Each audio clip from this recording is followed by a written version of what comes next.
अस्सलाम वालेकुम नाज़रीन, प्रोग्राम अक्स पर अक्स के साथ मैं हूं मुदस्सर इकबाल। जब से IMF के मामलात के हवाले से बात हुई है तब से कहा जा रहा है कि पाकिस्तान में हालात मुआशी तौर पर कदरे बेहतर हो जाएंगे। ये भी साथ साथ ये दावा किया जा रहा है कि पाकिस्तान में अब जो पैसा आएगा उससे कारोबारी जो लोग हैं उनके कारोबार में भी आसानी हो जाएगी। 2 दिन बड़ा हलचल सी रही कि एकदम स्टॉक एक्सचेंज बेहतर हो गई, डॉलर की कीमत कम हो गई है, सब कुछ ठीक होने वाला है। तो क्या कोई ये जादू की छड़ी है जिससे ठीक हो जाएगा, या IMF के आने के बाद क्या वो जो 3 अरब डॉलर एक तरफ हैं, 25 अरब के लोन एक तरफ हैं, क्या वो बैलेंस किसी तरह से हो पाएगा? इंपोर्ट खुलने के बाद जो पाकिस्तान की इंपोर्ट है उसके हवाले से अब ये रिपोर्ट हैं कि वो शायद बहुत बढ़ जाएं, और लेकिन जो एक्सपोर्टर्स हैं वो उसको मीट कर पाएंगे नहीं। इस सूरत हाल में आम आदमी जो है वो किस तरफ जाएगा? जो सिर्फ उनका एक सवाल है कि क्या महंगाई कम होगी या नहीं होगी। आज इन तमाम तर सूरत हाल और सवालों पर बात करेंगे। हमारे साथ इस वक्त मौजूद हैं पाकिस्तान के एक बड़े जाने माने businessman, Afif group of companies के मालिक राशिद सिद्दीकी साहब। राशिद साहब, बहुत शुक्रिया आपके वक्त का। कहा गया कि IMF के साथ मामलात हो गए हैं, अब बस सब कुछ ठीक होने वाला है, तो क्या ये वाकई अब बड़ी जल्दी ठीक होने वाला है या कुछ इंतज़ार है अभी भी? नहीं, देखिए IMF की वजह से मामला ठीक तो ज़रूर होंगे। उसकी वजह यह है कि देखिए नंबर 1 तो ये कि IMF की जो डिक्टेशन होती है गवर्नमेंट को, वो एक ही डिक्टेशन होती है कि आप अपने मामलात को बैलेंस कैसे करेंगे, आप अपने टैक्सेस को और आपके जो खर्चे हैं आप उनको कैसे बैलेंस करेंगे। देखिए IMF उनका एक बैंक है गवर्नमेंट का। अगर हम भी बैंक में जाते हैं पैसा लेने के लिए तो बैंक हमसे ये पूछता है कि भाई तुम्हारी आमदनी क्या है, तुम्हारे अखराजात क्या हैं, और जो तुम लोन ले रहे हो उसका सूद देने की तुम्हारे अंदर एबिलिटी है या नहीं है। ठीक है। अब अगर मैंने किसी बैंक से लोन ले लिया और मैं डिफ़ॉल्ट कर गया तो उसके बाद बैंक मेरे पास आएगा, और मैं बैंक के पास अगर जाता हूँ तो मेरे बहुत अच्छे भी ताल्लुकात होंगे, तो बैंक कहेगा यार तुमने तो मुझे पैसे तो पहले दिए नहीं, तो अब तुम मुझसे दोबारा आए हो तो तुम्हारे पास कोई प्लान है, तो मुझे दोबारा पैसे तो नहीं देगा, लेकिन वो कहेगा ठीक है तुम्हारे जो डिफ़ॉल्ट है उसको मैं रीस्ट्रक्चर अगर कर देता हूँ तो तुम बताओ तुम्हारे पास प्लान है क्या। तो अगर मेरा कोई अच्छा प्लान होगा और मैं उनको दूंगा, वो सेटिस्फाइड होंगे तो कहेंगे ठीक है, वरना वो मुझे डिक्टेट करेंगे, नहीं भाई तुम्हारे पास अगर तुम्हारी तो सेल नहीं हो रही, तुम्हारे पास एम्प्लॉय कितने हैं, तुम इनको एम्प्लॉय को वो करो। तो बहुत सारी ऐसी चीज़ें होती हैं। तो इसी तरह से IMF आपको कहता है कि जी आप अपने एग्रीकल्चर के ऊपर टैक्स लगाएं। वो कहता है कि आपके जो टेस्ट नेटवर्क है आप उसके अंदर बढ़ाएं, कि आपके 25 करोड़ की आवाम है और चंद लाख लोग आपके टैक्स दे रहे हैं, तो डेफिनेटली उन लोगों के ऊपर जब बोझ आएगा तो आपके ऊपर, जब आपने 25 करोड़ लोगों को जब इंफ्रास्ट्रक्चर देना है, तो जब आपकी आमदनी इतनी सी है तो आप हमको कैसे सूद देंगे, और जो आपके 25 करोड़ की आवाम है आप उनको मराहत कैसे देंगे, और उनके मामलात को आप कैसे सीधा रखेंगे, उनको आप इंफ्रास्ट्रक्चर कैसे देंगे, उनको आप फूड वगैरह कैसे मुहैया करेंगे। तो ये उनका असल मकसद होता है। अब हमारे यहाँ एक ये जहन बन चुका है बहुत सारे लोगों का कि जो लोग ज़राअत के अंदर हैं वो कहते हैं नहीं यार, अगर ज़राअत पर टैक्स लग जाएगा तो हमारा तो नुकसान हो जाएगा। मैं आपको बताऊं कि कतई ऐसा नहीं है, बल्कि आपके तवज्जुह से मैं उन लोगों का माइंड चेंज करना चाहता हूं कि अगर कोई ज़राअत के ऊपर आज 1 रुपये लगा के और 1 रुपये कमा रहा है, और अगर ज़राअत को आपका टैक्स नेटवर्क में आ जाता है तो मेरी एक गारंटी है कि अगर वो आज 1 रुपये कमा रहा है तो वो कल 100 रुपये कमाएगा। उसकी वजह क्या है कि अभी बहुत सारे लोग, क्योंकि बहुत चंद लोगों के हाथ में ज़राअत है और क्योंकि इसमें टैक्स नहीं होता, तो वो उसको ब्रॉड उसके अंदर लाना नहीं चाहते। और जिस दिन ज़राअत के ऊपर आपके ऊपर ब्रॉड उसके अंदर काम करना शुरू कर देंगे तो उस दिन आपके टैक्स देने के बावजूद उनकी जो आमदनी होगी वो 10 गुना बढ़ जाएगी।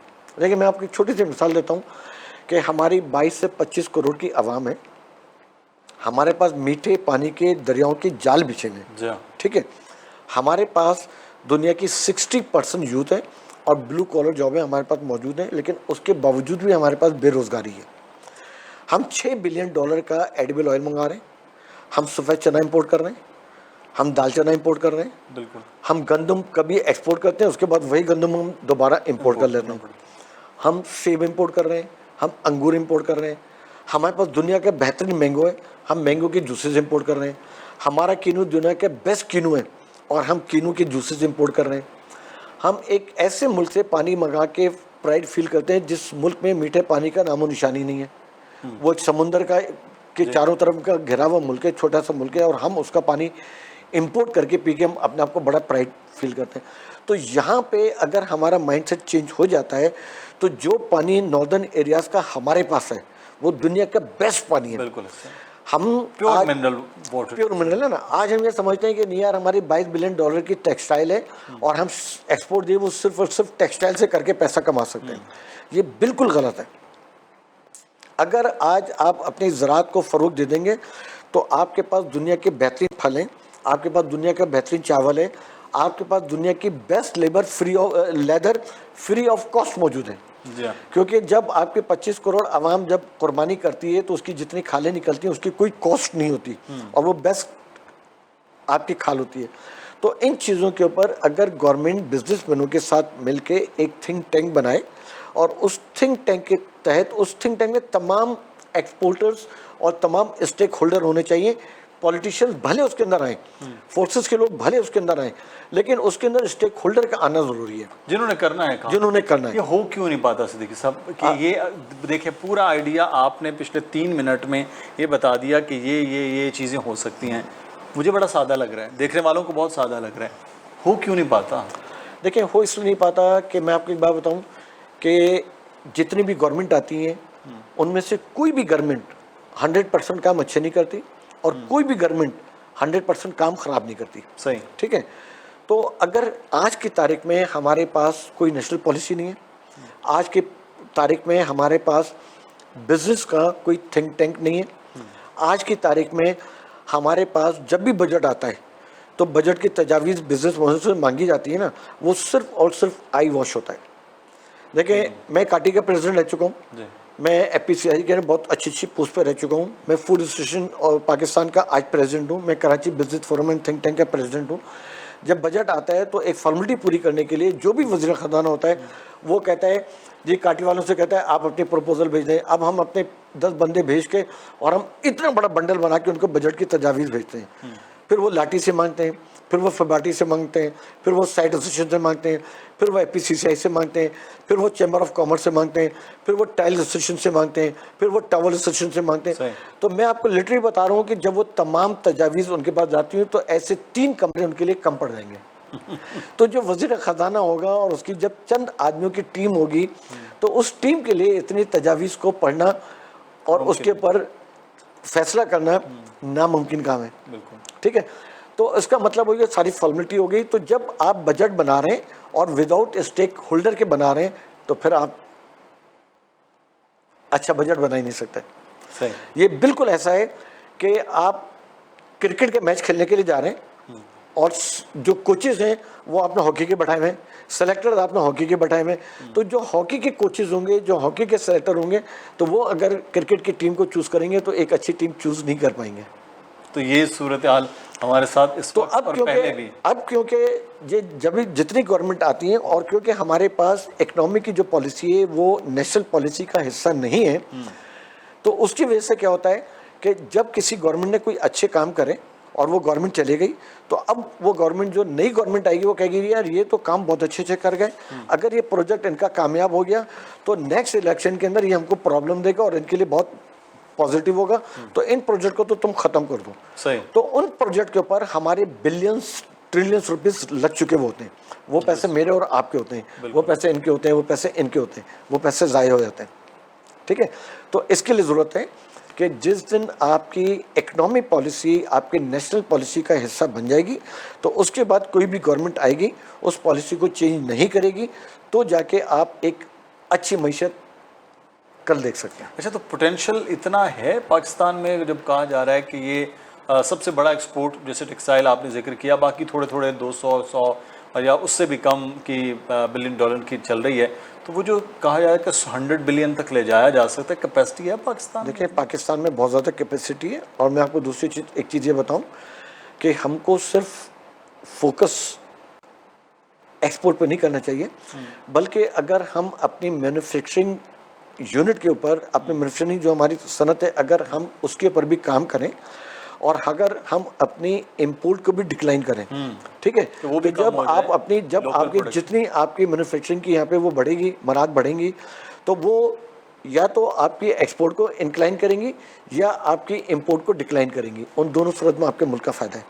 ठीक है, जो सीधा काम आपको करने चाहिए, जिनसे आपकी इकोनॉमी जो है वो जादू की छड़ी, आपने नाम लिया था, वो जादू की छड़ी की तरह आपकी इकोनॉमी सही हो जाएगी। उनमें सबसे पहला काम जो आपके डॉलर के डेफिसिट का सत्यानाश मारता है वो होता है पेट्रोल की इंपोर्ट। पेट्रोल की इंपोर्ट के लिए आपके पेट्रोल आप जो आप इंपोर्ट करते हैं उसी से आपकी बिजली भी बनती है। तो सबसे पहले आपको डे लाइट सेविंग में जाना चाहिए, और ट्रेडर्स और वो जितना भी शोर करें उनको आप इग्नोर करते हुए आपका जो कारोबार है वो एनी हाउ डे लाइट के अंदर वो कारोबार बंद होना चाहिए। आप जितने भी यूनिवर्सल सिटी के अंदर चले जाएं, तो इतना शोर कर रहे हैं आप जर्मनी में फ्रैंकफर्ट चले जाएं, आप न्यूयॉर्क चले जाएं, आप शंघाई चले जाएं, किसी भी मुल्क में चले जाएं, वो डे लाइट के अंदर कारोबार और मॉल जो होते हैं वो सारे बंद हो जाते हैं। हमारे यहाँ कारोबार जो होते हैं वो 12 बजे 1 बजे रात तक चलते हैं, और हम उन पैसों के ऊपर वो कारोबार चला रहे होते हैं कि जो डॉलर को इंपोर्ट करके हम अपने डॉलर का डेफिसिट बढ़ाते हैं। डॉलर हमारा महंगा होता है, हमारा डॉलर महंगा होता है तो हमारा कर्जा महंगा होता है, हमारा कर्जा महंगा होता है तो हमारा सूद महंगा होता है। तो सबसे पहले काम आप अगर 3 काम आप कर लें तो मैं कहता हूं कि जादू की छड़ी की तरह आपकी इकोनॉमी सही हो जाएगी। नंबर 1, आप ब्यूटी सिस्टम के ऊपर अंडरग्राउंड रेलवे चलवा दें, ठीक है, और चाहे चाइना आ जाए, चाहे जापान आ जाए, चाहे XYZ कोई मुल्क आ जाए, और उनके साथ आप ब्यूटी सिस्टम पे करें भाई ठीक है, आपको 10 साल 15 साल के अंदर आप अपना पैसा इसके अंदर कमा लें, और 15 साल बाद आप हमको देके चले जाएं। तो 15 साल तक अगर वो आपका पैसा कमाएंगे भी ना, तो भी आपको एक एडवांटेज होगा कि जो आपकी इंपोर्ट होगी पेट्रोल की वो तकरीबन 30 से 40% डिक्लाइन हो जाएगी। तो जब 30% आपकी इंपोर्ट पेट्रोल की ख़त्म हुई तो आपका पेट्रोल का डेफिसिट, आपके डॉलर का इंपोर्ट और एक्सपोर्ट का जो डेफिसिट वो कम आ गया। जब वो डेफिसिट कम होगा तो आपके डॉलर के रेट नीचे आएंगे, जब आपके डॉलर के रेट नीचे आएंगे तो आपका सूद कम होगा, जब आपका सूद कम होगा तो आपकी मईशत के अंदर जान आ जाएगी। नंबर 1 इसमें तो बहुत ज़्यादा लोगों का कारोबार वाबस्ता है। देखें पब्लिक ट्रांसपोर्ट जो इंटरसिटी बसेस चल रही हैं वो बड़े बड़े लोगों की कंपनीज़ हैं। ट्रक ट्रॉलर ये वो फ्रेट ट्रेन चले वो कहाँ सस्ता है, और ट्रक के ज़रिए जाने वाला जो पेशावर तक है वो कहाँ महंगा है। तो बहुत सारे लोगों के तो आप कारोबार देखिए, आप मुझे बताएं कि सीपेक क्यों कामयाब है, सीपेक के पीछे लोग क्यों पड़े हुए हैं? सिर्फ इसीलिए ना कि ट्रांसपोर्टेशन के अंदर आपका टाइम बचेगा, ठीक है ना। तो अगर आप ब्यूटी सिस्टम पे रेलवे लगाएंगे, मैं कहता हूँ ट्रांसपोर्ट को आप छोड़ दें, सिर्फ जो आपकी इस वक्त लाखों की तादाद में जो मोटरसाइकिल चलती है, और आपको मालूम है कि 80 से 85% जो एक्सीडेंट्स होते हैं वो बिकॉज ऑफ मोटरसाइकिल होते हैं, बिल्कुल, ठीक है ना। तो ये सारा पेट्रोल आपका बचेगा, ठीक है ना। अच्छा, नंबर 1 तो काम ये हो गया। नंबर 2 काम जो आपका टूरिज्म है वो दुनिया का नंबर 1 टूरिज्म है। जो ब्यूटी आपके नॉर्दर्न, देखें हमारा एक जहन बन चुका है कि शायद कमाई का कि जो मुल्क है वो शहर है वो सिर्फ 2 हैं, एक कराची, एक लाहौर, एक फैसलाबाद। ऐसा कतई नहीं है, ठीक है ना। हमको अपना ये माइंडसेट चेंज करना पड़ेगा, और हमको अपने तमाम मामलों को पूरे पाकिस्तान में फैलाना होगा।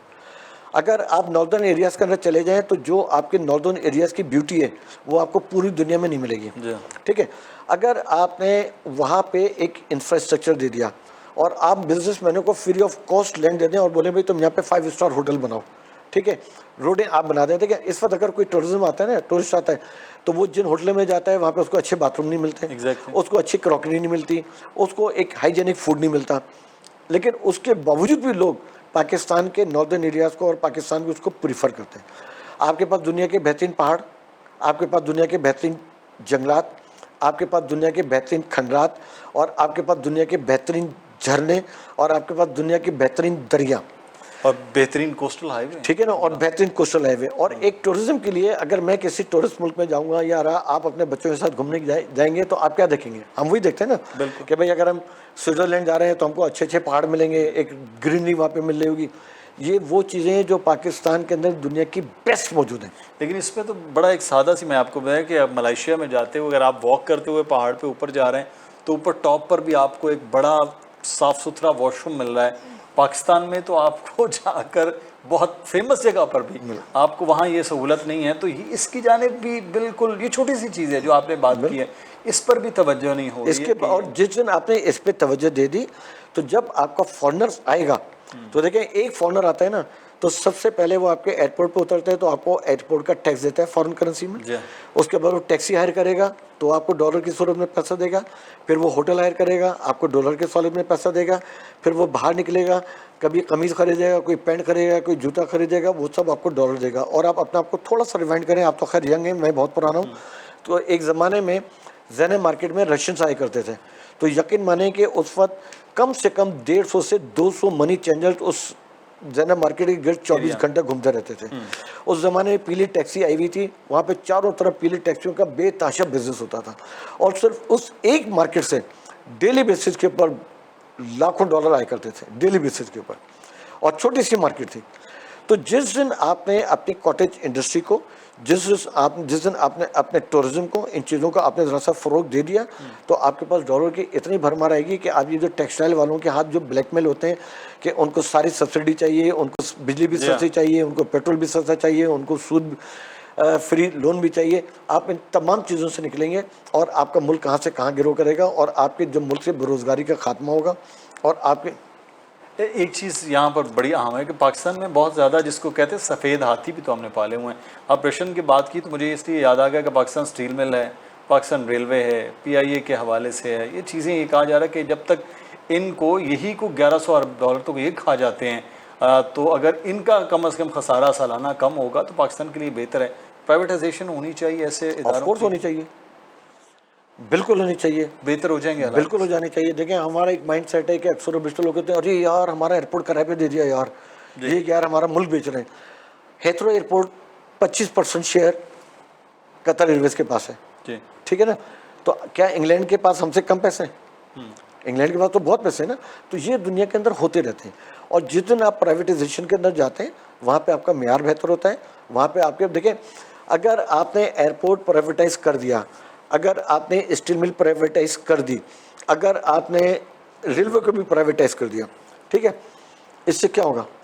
जो भी बंदा आएगा वो कमाने के लिए आएगा और कमाने के लिए उसको क्या करना पड़ेगा कि उनको इन्हेंस करना पड़ेगा। बिल्कुल। आपके के इलेक्ट्रिक आई तो उससे ज़माने में के एसी हुआ करती थी, कि इलेक्ट्रिक आने के बाद एक रिफॉर्म आ गई, ठीक है ना। और आप कि जो मतलब जो भी बिजली का बिल मतलब बिजली का बिल डेफिनेटली थोड़ा महंगा है, पूरी दुनिया के अंदर महंगा हो गया, लेकिन लोगों को एक बिजली तो मिलना शुरू होगी, सही, ठीक है ना। तो इसी तरह से ये तमाम इरादों को अगर आप प्राइवेटाइज करेंगे तो देखें, अगर मैंने एक फैक्ट्री लगाई है आज, आपको मालूम है कि स्टील मिल कब लगी थी? ये भुट्टो साहब के दौर में जब 70, ठीक है ना, 70s के अंदर ना, तो आज 50 से 60 साल हो गए। अगर मैं अपनी एक इंडस्ट्री चला रहा हूँ और मैंने अपनी मशीनों को चेंज ना करा और वही 50 साल पुरानी मशीनें मैं चलाता रहूँगा तो मैं कमा सकूँगा?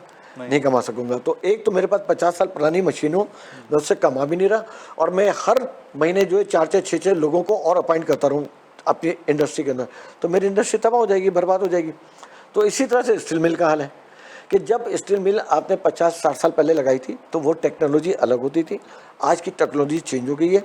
अब आप जितनी भी पॉलिटिकल गवर्नमेंट्स आती हैं वो आने के बाद अपने लोगों को वो कहते हैं जी ठीक है जी यहाँ पे पॉलिटिसाइज कर दें और 50 बंदे PIA में डाल दें, 100 बंदे जो है अपना स्टील मिल में डाल दें, 100, ये तो मैं 50-100 बड़े तो बहुत कम फिगर दे रहे हैं तो हज़ारों लोग जब हर साल डालते रहेंगे तो वहाँ पे क्या होगा कि मेरा वहाँ पे अब जो पैसा ड्रेन होगा ना, वहाँ पे जो नुकसान वो मेरे और आपकी जेब से जा रहा होगा, वो मुंबई के अंदर 22 करोड़ आवाम उसको भुगतेंगे।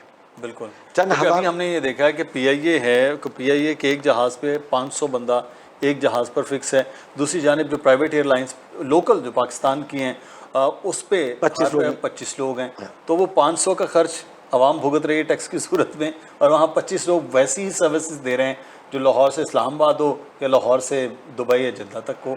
तो सूरत हाल ये है कि इसमें वो कर नहीं पाते। अच्छा, एक चीज़ मैं आपसे आपकी अपनी इंडस्ट्री के हवाले से बात कर लेते हैं, पैकेजेस।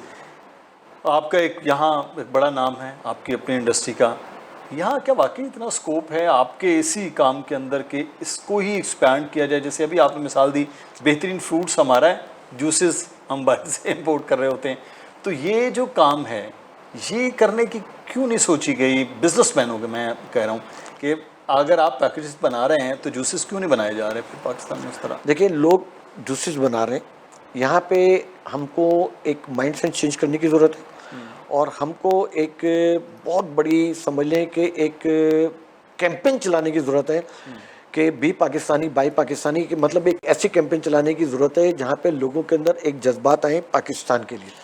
देखिए, अभी रफ्ता रफ्ता जो ना हम लोगों के एक जहन बन गया है कि हम पाकिस्तान का सोना दे देना और बाहर का पीतल दे दें तो वो कहते नहीं यार ये ज़्यादा अच्छा है, यार ये पीतल ज़्यादा अच्छा है। जैसा मैंने भी आपको बताया कि हम एक ऐसे मुल्क का पानी पी के प्राइड फील करते हैं जिस मुल्क के अंदर कोई दरिया ही नहीं है, जहाँ पे कोई मीठा पानी का नामो निशान नहीं है, ठीक है ना। तो वो समुद्र के पानी को साफ करते हैं और वो बोतल में पैक करते हैं और हम उसको बड़ा प्राइड फील करते हैं यार हम इम्पोर्टेड पानी पी रहे हैं, ठीक है। आप यकीन माने कि हमारे जो नॉर्दर्न एरियाज के पानी है, जो हम पानी अभी भी टाइम में पी रहे हैं, हमारे बेस्ट पानी है, ठीक है। तो हमको यहाँ पे अपना माइंडसेट चेंज करने की ज़रूरत है। देखिए नंबर 1 तो ये कि आज के दिन तक जो हमारी जितनी भी गवर्नमेंट आती है वो एक्सपोर्ट एक्सपोर्ट एक्सपोर्ट की बातें करती हैं, लेकिन मज़े की बात ये है कि आज के दिन तक आपके पास कोई एक्सपोर्ट पॉलिसी नहीं है जी। आपके पास 5 सेक्टर की पॉलिसी है, ठीक है, कि ये 5 सेक्टर हैं, ये एक्सपोर्ट कर रहे हैं तो इनको तमाम मरा दी जाएगी, इनको सब्सिडी दी जाएगी, इनको बिजली भी कम पैसे में दी जाएगी, इनको सूद भी कम रेट में दिया जाएगा, इनको गैस भी फ्री दी जाएगी। तो इसका मतलब क्या है कि क्या आप अपने मुल्क को सिर्फ 5 सेक्टर तक महदूद रखना चाहते हैं कि जो हमारे मुल्क की एक्सपोर्ट है वो सिर्फ 5 सेक्टर तक महदूद हो और बाकी लोग एक्सपोर्ट ना करें? तो अगर आप ऐसा करेंगे तो डेफिनेटली आपकी जो एक्सपोर्ट होगी वो भी महदूद हो जाएगी। आपने मेरे सेक्टर की बात करी, मेरा पैकेजिंग से ताल्लुक़ है और अल्हम्दुलिल्लाह मैं बड़े प्राउडली ये आपको बताऊं कि मुझसे पहले कभी किसी ने पैकेजिंग के एक्सपोर्ट करने के बारे में वहमो गुमान भी नहीं किया होगा। सही।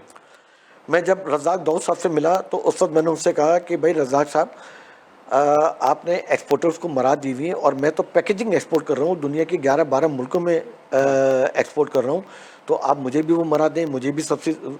तो बोले कि हाउ कम यार, हाउ इज पॉसिबल कि तुम एक्सपोर्ट कर सकते हो, तुम चाइना को कैसे कम्पीट कर लोगे, तुम टर्की को कैसे कम्पीट कर लोगे, तुम इंडिया को कैसे कम्पीट कर रहे हो? मैंने कहा सर मैं तो कर रहा हूँ ना, अब अगर आप मुझे मरा देंगे तो मेरी भी एक्सपोर्ट डबल से ट्रिपल हो जाएगी, ठीक है। मैं माशाल्लाह से कोई दुनिया के 8 से 10 मुल्कों में KFC को एक्सपोर्ट कर रहा हूँ यहाँ से। अच्छा। पैकेजिंग में 3 से 4 मुल्कों को हार्ड डिस्क की पैकेजिंग यहाँ से एक्सपोर्ट कर रहा हूँ। फिर उसके अलावा मेरी कनाडा में, UK में, स्पेन में, फ्रांस में अच्छी और हर साल मेरी जो पैकेजिंग है वो 30% की उसकी ग्रोथ चलती चली आ रही है। सही। और लोग कंपटीशन से घबराते हैं और मैं आपके तवज्जुह से दूसरे पैकेजिंग कंपनी वालों को कहूँगा कि वो भी आए, वो भी एक्सपोर्ट करें, उनको कोई हेल्प चाहिए मुझसे पूछें, ठीक है ना, क्योंकि मैं अकेला अगर एक्सपोर्ट करूंगा तो दुनिया में मैं तो अकेला नहीं कर सकता ना, लेकिन अगर मेरे 10 भाई और मेरे साथ मिलकर एक्सपोर्ट कर रहे होंगे तो अगर मैं 1 अरब की एक्सपोर्ट कर रहा हूँ, अगर वो 10 मिलकर भी 1-1 अरब की करेंगे तो हम 20 अरब की एक्सपोर्ट कर रहे होंगे। बिल्कुल। तो ये ठीक है, इसी तरह से आप फिर अभी इस एक्सपोर्ट के सेक्टर में नहीं आए हैं? नहीं, हम एक्सपोर्ट कर रहे हैं ना। नहीं, एक्सपोर्ट तो कर रहे हैं, हाँ। लेकिन पॉलिसी का जो हिस्सा है, जो मराहत मिल नहीं है रही ना, नहीं आपको है, नहीं मिल रही? नहीं मिल रही। अच्छा देखिए, मैं तो कहता हूँ मुझे भी मराद ना दें और किसी और को भी मराद ना दें, इसलिए कि हमारा जो मुल्क है वो सब्सिडी के मुताहमिल नहीं है, हमारी गवर्नमेंट के पास फालतू पैसे नहीं है, लेकिन हमारे बिजनेसमैनों के पास बेतहाशा पैसे हैं। एक बिजनेसमैन के घर में 3-3, 4-4 लैंड क्रूजर खड़ी हुई है, एक बिजनेस के मैन के पास 10-10, 12-12 प्लॉट पड़े हुए हैं। हर बिजनेसमैन जो एक्सपोर्टर है वो 2-2 हज़ार का उसके घर में रह रहा है। हर एक्सपोर्टर ने जो है वो दुबई के अंदर और कनाडा में अपने एक घर लिए हुए, लेकिन जहाँ कारोबार का माल आता है तो मुल्क से कहता है, हमारे मुल्क से कहता है, जो हमारी गवर्नमेंट वैसे गरीब है वो हमारे मुल्क से क्या कहता है, नहीं तुम गरीब हो, आई डोंट केयर, लेकिन हमको तो बिजली भी सस्ती दो, हमको तो सूद भी सस्ता दो, हमको तो गैस भी सस्ता दो, सस्ती दो। This is wrong. तो हमारी गवर्नमेंट को ये चाहिए कि सबसे पहले इस ब्लैक बिलिंग से हटने के लिए उनको सबसे पहले काम करना चाहिए कि उन सेक्टर पे काम करें कि जो सेक्टर पहले एक्सपोर्ट कर रहे थे और आज नहीं कर रहे, सबसे पहले उनको बैठाएं और उनसे पूछें कि भाई तुम्हारा प्रॉब्लम क्या है और तुम्हारी एक्सपोर्ट क्यों बंद हो गई और तुमको गवर्नमेंट के से क्या मराद चाहिए, तुमको गवर्नमेंट से क्या सपोर्ट चाहिए कि तुम्हारी एक्सपोर्ट दोबारा शुरू हो जाए। मैं आपको मिसाल के तौर पर बता रहा हूँ कि सियालकोट से हमारी एक्सपोर्ट गुड बेतहाशा एक्सपोर्ट हुआ करती थी, आज वो डिक्लाइन का शिकार है। गुजरात से हमारे सर्जिकल आइटम बेतहाशा एक्सपोर्ट हुआ करते थे, आज वो कसम पुर्सी का शिकार है। हमारे वाला में इलेक्ट्रिक का बड़ा काम था, बहुत काम था, ठीक है ना। तो इनके ऊपर काम होना चाहिए और फिर सेकंड उसके ऊपर काम होना चाहिए कि देखें यहाँ से लोग स्पाइसेस भी एक्सपोर्ट कर रहे हैं, यहाँ से लोग फ्रोजन पराठे भी एक्सपोर्ट कर रहे हैं, यहाँ से मैं पैकेजिंग भी एक्सपोर्ट कर रहा हूँ, यहाँ से आपकी कन्फेक्शनरी भी एक्सपोर्ट हो रही है।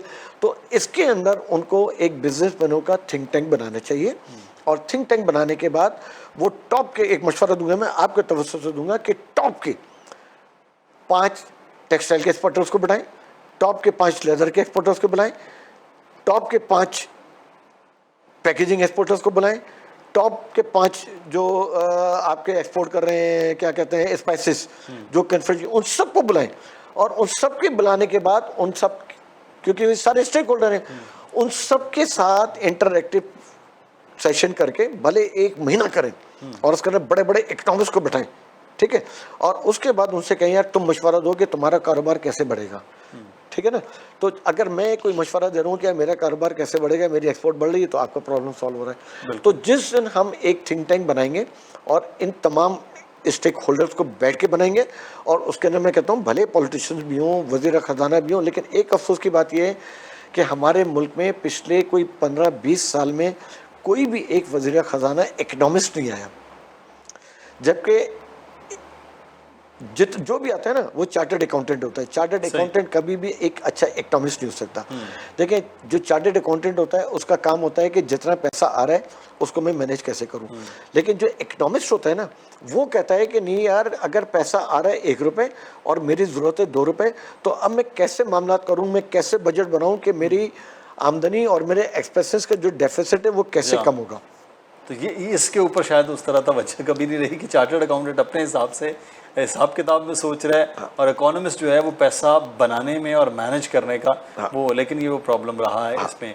तो लेकिन जो बड़ी सादा सी चीज़ें आपने सिद्दीकी साहब को बताई हैं, मेरा ख्याल है कि गवर्नमेंट का थिंक टैंक बनाने का, सोचने का, प्लान करने का वो शायद इरादे हो जाएँ तो हालात बेहतर हो जाएँ। क्योंकि हमने बिजनेसमैनों का अगर हम देखते हैं तो अगर आज से 25 साल पहले किसी बिजनेसमैन ने 1 यूनिट या 1 फैक्ट्री के साथ काम का आगाज़ किया तो आज वो 2 से 10 तक पहुंचा है।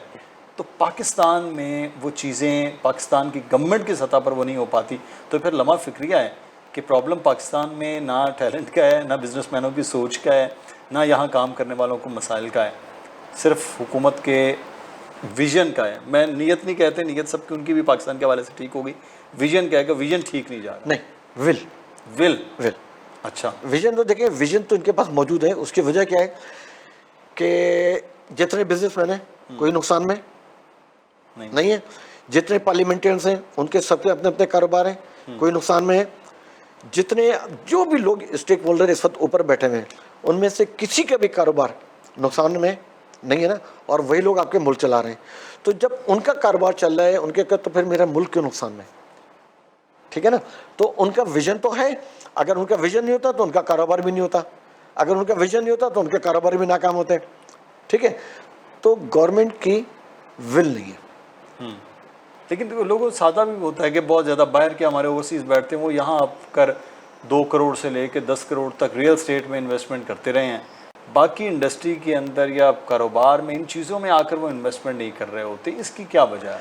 इसलिए कि आपकी जो इकनॉमी है वो डॉक्यूमेंटेड नहीं है, ठीक है। और मैं आपको प्रैक्टिकली बताऊं, नाम लगाना नहीं लूँगा, मुनासिब नहीं है।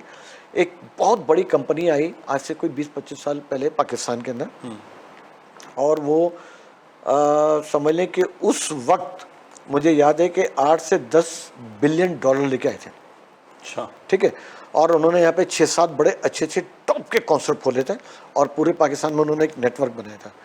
तो उन्होंने जिन कंपनियों के सीईओज रखे, उस मुल्क के जो सीईओज क्या करते थे कि बैंक से $1 लाख निकालते थे, उसको ब्लैक में बेचते थे, जो ऑफिशियल रेट होता था वो कंपनी में डालते थे और जो ब्लैक रेट होता था वो अपनी जेब में डालते थे। ऐसा क्यों हुआ?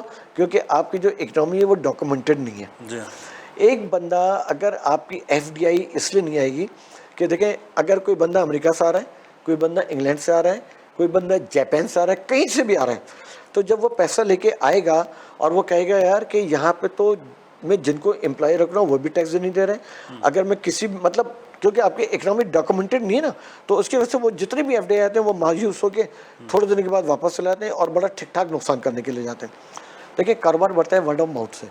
अगर जिस बंदे की मैं आपको बात बता रहा हूँ वो दुनिया के 10 अमीर तरीन लोगों में से था, सही, ठीक है। तो जब वो 10 बिलियन या कितने बिलियन डॉलर लेके आया था और जब वो यहाँ से पैसे वापस लेके गया तो बेचारा 3 से 4 बिलियन डॉलर लेके गया। अब उसका जो नेटवर्क होगा वो बिलियनर्स के साथ ही होगा।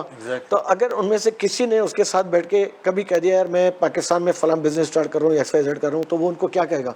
नहीं नहीं नहीं नहीं यार, तौबा तौबा भाई, पाकिस्तान नहीं जाना, वहाँ की तो इकोनॉमी डॉक्यूमेंटेड ही नहीं है, वहाँ तो टैक्स का रिवाज ही नहीं है, वहाँ तो तो वो तो ये नुकसान जो है बहरहाल वो कहीं ना कहीं किसी ने कोई किसी नहीं तरह से दिया। बहुत शुक्रिया सिद्दीकी साहब, आप हमारे साथ मौजूद थे। नाजरीन, बड़े बिजनेसमैन जो हैं वो बड़ा सादा सा कुलिया बताते हैं कि पाकिस्तान जो है वो अपने पैरों पर खड़ा हो सकता है, सिर्फ तवज्जो देने की ज़रूरत है। हुकूमतों को कहाँ फोकस करना है इस चीज़ की ज़रूरत है, लेकिन हुकूमतें कहाँ फोकस करती आई हैं, कर रही हैं और अगले आने वाले दिनों में कहाँ करेंगी, ये अब आपके सामने है। पाकिस्तान में हर चीज़ मौजूद है, सिर्फ और सिर्फ उसको डायरेक्शन और ट्रैक की ज़रूरत है, बाकी किसी चीज़ की ज़रूरत नहीं। अपना ख्याल रखिएगा। अल्लाह हाफ़िज़।